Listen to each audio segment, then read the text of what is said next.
Make your way outside. The house is surrounded by armed police. We're outside, we're not going away. Follow our instructions and no harm will come to you. Andrew Lamositele-Brown, a former leader of the Hells Angels Motorcycle Club in Melbourne, aged 40, has been convicted of the murder of Petau Petau, a prospect of the Hells Angels South Auckland chapter. I know you can do that. This case, referred to as the Boxing Day 2021 Flatbush homicide, concluded with a guilty verdict in a jury trial held at the Auckland High Court last month. Lamositele-Brown claimed that the fatal shooting had been an accident, asserting that he unintentionally discharged a handgun while showing it to the victim. However, the jury at the High Court in Auckland swiftly rejected this claim, delivering a guilty verdict.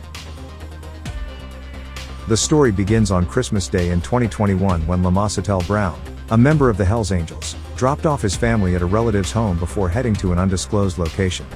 It was there that he received 3 items that would later play pivotal roles in the tragic incident: a bottle of Hennessy Cognac, a handgun that needed to be disposed urgently, and a purse filled with bullets. Upon returning home, Andrew spent the rest of the Christmas day alone, drinking from the gifted bottle, while his partner and children were visiting relatives. When his family returned around 10 p.m., his partner became concerned about the impact of alcohol on him. However, Andrew continued to drink and enjoy reggae music after his family had gone to bed upstairs. Around midnight, he received a text from the victim, wishing him a Merry Christmas. Following this message, he invited Petau to join him for drinks.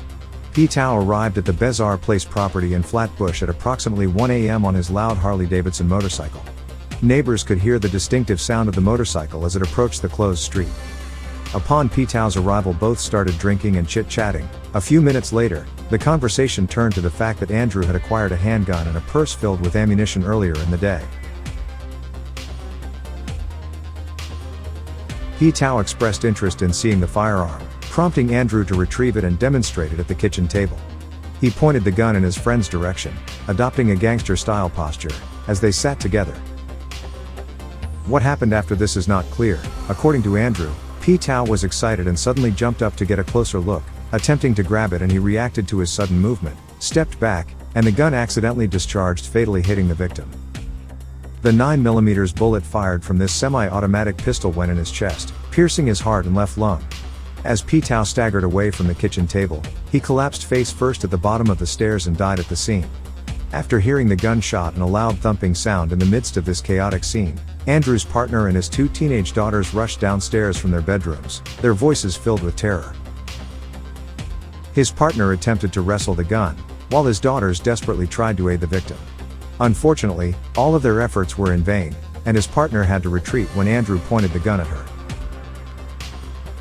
Frightened and feeling trapped, the family hurriedly retreated to an upstairs bedroom, fortifying themselves by pushing a mattress against the wall. They immediately called the police for help, while Andrew remained seated on the stairs near the lifeless body. Armed police swiftly arrived and surrounded the property. Using a ladder, they quietly extracted the children and Andrew's partner from the bedroom window, all while Andrew continued to engage in a 7-hour-long standoff. Throughout the standoff, a police negotiator persistently attempted to communicate with Andrew as he remained on the stairs next to the deceased. At one point, in an act of frustration, he intentionally fired 2 more shots into the wall. Finally, shortly after 8 a.m. on Boxing Day 2021, Andrew surrendered, and was taken into custody without further incident. Police found the still-loaded pistol, 41 live bullets scattered throughout the home and 3 bullet holes in the walls of the dining room and the hallway. It was estimated that he had consumed about 6 bottles of a premixed vodka drink and 5 to 8 glasses of Henny and Coke. Following his arrest, Andrew Lamositele-Brown faced charges of murder, unlawful firearm possession, possession of methamphetamine with intent to supply, and possession of cocaine. He entered a not guilty plea to all these charges. It was later revealed that Andrew is a 501 deportee from Australia, and prosecutors in the court said that he had a long criminal history in Australia. Andrew also had a tendency of getting jealous of his partner when drinking, and would often suggest that she was cheating, which might have been a motive for the shooting along with drugs and excessive drinking. Andrew Lamositele-Brown had met Petau around June of that year, shortly after moving from Australia with his family and joining the South Auckland chapter of the Hells Angels. Documents from the Federal Court of Australia indicate that Andrew's deportation appeal had been rejected for the final time in March 2021, almost a year after Victoria Police filed a report to immigration officials suggesting that he would be a good 501 candidate for deportation. Law enforcement officials first suspected his involvement with Hells Angels in 2016, after he'd been living in Australia for about 4 years.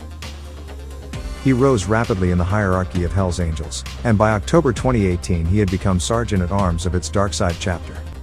In that position he was responsible for enforcing discipline over that chapter's members as directed by its then president.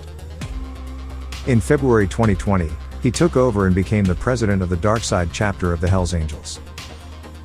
Andrew's longest term of imprisonment in Victoria had been in 2018, when he was convicted for attacking another person, causing facial and rib fractures, while attending a strip club with other Hells Angels members. He was sentenced to 3 months. The following year, he was ordered to pay a $750 fine after his conviction for possession of ecstasy and ammunition. According to Victoria Police, the main reason of deportation was that he was the president of the Darkside chapter, and had effective control over the club and its business interests.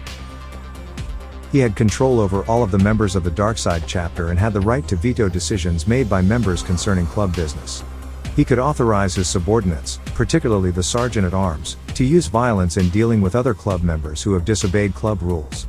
He was powerful, and it was in the interest of authorities to get rid of him via deportation. Hells Angels Darkside Charter opened with significant fanfare in 2013 at Mornington Peninsula in Seaford. The chapter is of strategic importance to the club.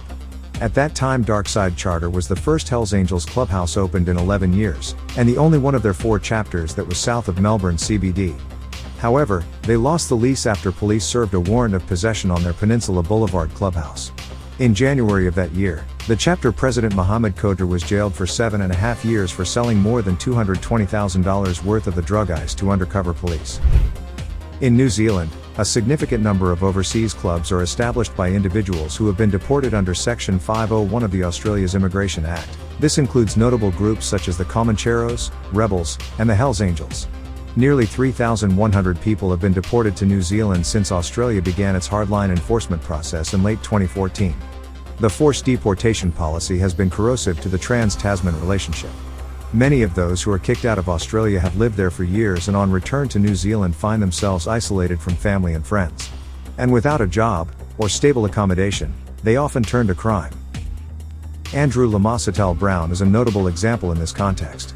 Given his recent guilty verdict in a jury trial, it will be intriguing to observe how his sentencing unfolds, which is scheduled for later this year.